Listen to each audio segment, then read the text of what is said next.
Have you ever opened something up just to see how it works? Or have you ever messed around with electronics? Or a human brain? If you nodded along with that last one, and you're not a brain surgeon, I'm putting you on a watch list.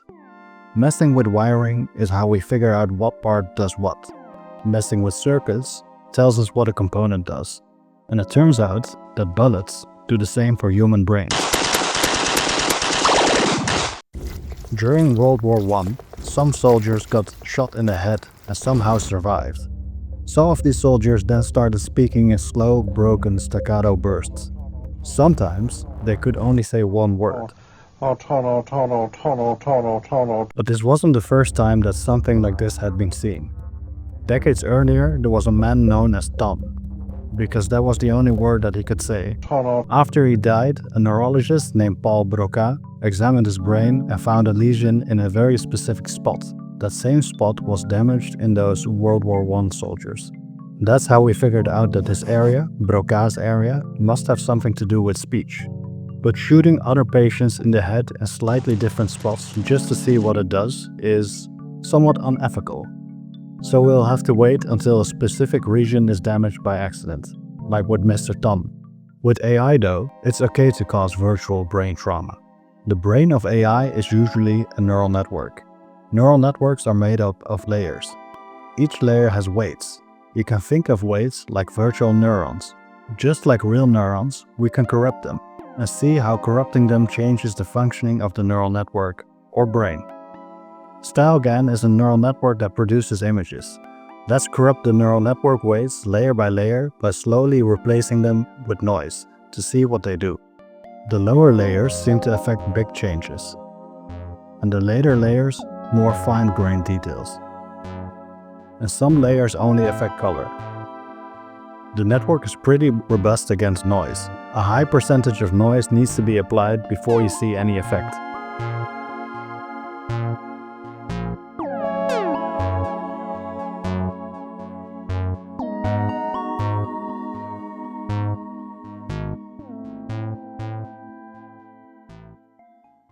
This type of distortion may seem a bit extreme, but is actually quite similar to actual brain damage.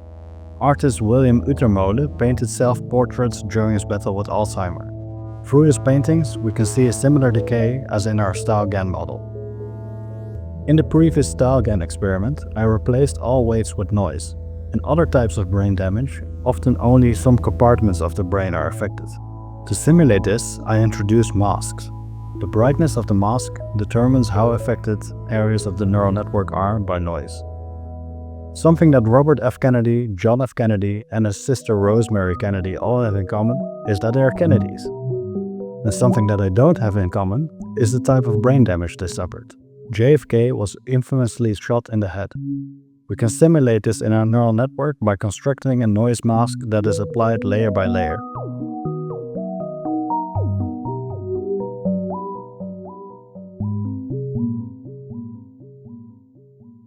And what about RFK?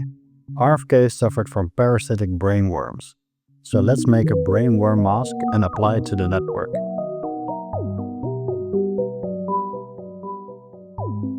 And then there's Rosemary Kennedy. Now poor Rosemary was apparently a bit difficult growing up. So as good parents do, they had her lobotomized. Rosemary needed a lobotomy like she needed a hole in the head. Now in a lobotomy, they sever connections in the brain. Let's see what happens if we sever connections in our neural network.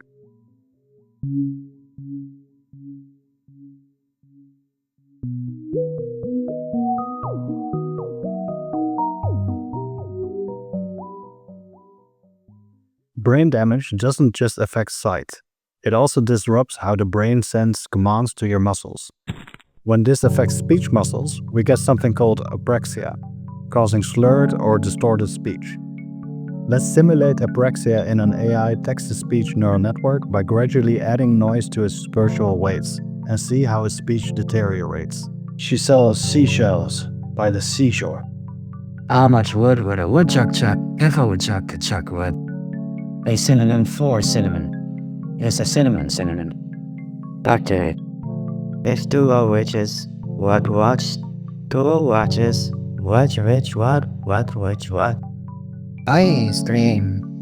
You scream. You scream. Bacon total toboggan. First, the toboggan. First, the toboggan. Rolling virgin subjects. Down on dance. Another attempted got a cat. So it is luck right there. Another kind of brain damage affects not just how we speak, but also what we say. Wernicke's aphasia leads to people confidently producing fluent nonsense, known medically as logorrhea. To simulate this, I slowly add noise to the weights of a captioning neural network called BLIP and watch its ability to caption images deteriorate. A man sitting in the sand with a goat on his head. A man sitting on a motorcycle. A bird sitting on a black bird. A person walking across a desert with a dog. A black and white dog is standing on a blue sky background. A person's silhouette on a colorful, abstract background. A blue and black pattern.